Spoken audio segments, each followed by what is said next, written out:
Hello everyone, welcome to the UPSC Mind Maps channels.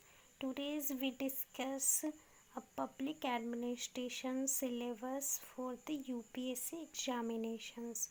So first of all, we understand what is the topics and why we study for the public administrations. In a first paper one, the syllabus is regarding for the universal law that is applicable for the all over countries, and we know also what is and how the provisions are changed in our country. Then next paper 2, here we study only for the Indian administrations. So first we try to understand a paper 1 syllabus, that is the first chapters is the introduction. In introductions we are study for the meaning and the scope and significance of the public administrations. Then next is the Wilson vision of a public administrations. Third one is the evolution of a discipline and its present status. Fourth one is the new public administration etc.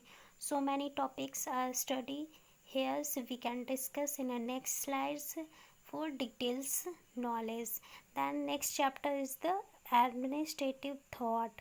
Here we study a scientific management of the tailors and fuels. Then next is the classical theory and Weber's bureaucratic models, and so many theories are here we study. This is only for the examples to know how to study and what to study. And third one is the administrative behavior, that is a study of the how the administrators are behave in administrations. Then fourth one is the organizations. Here we studies is the how many organization and how what is the organizations abilities to serve the countries, and so many things study here. And fifth one is the accountability and control. Then next is the administrative law.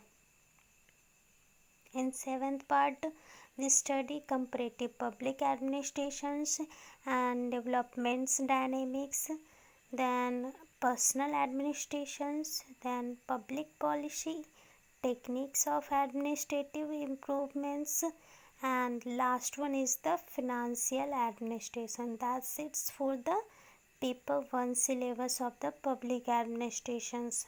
Next we know that the paper 2 of the public administration, that is also say that Indian administrations, that is the first chapter is first is the evolution of Indian administrations. Second one is the philosophical and the constitution framework of government. Third one is the public sector undertakings. Fourth, union government and administrations. Fifth is the plans and priorities. Sixth, state governments and administrations, district administrations since independence. Eighth is the civil services. This is the very important chapters of the public administrations. Then ninth, financial management. 10th is the administration reforms since independence. 11th, rural developments, urban local governments. 13 is the law and order administrations. 14th, significant issues in Indian administrations. So students, we are know that in a paper once we have to study a 12 chapters, and paper 2 we have to be study in 14 chapters. That is the very small in I think all optional papers like polity, history, and geography. According to the another subjects, the public administrations is the very small and the systematic manners, we are getting a very good marks. Like example of this year also, you can see that also this is toppers. So thank you so much for watching very patiently.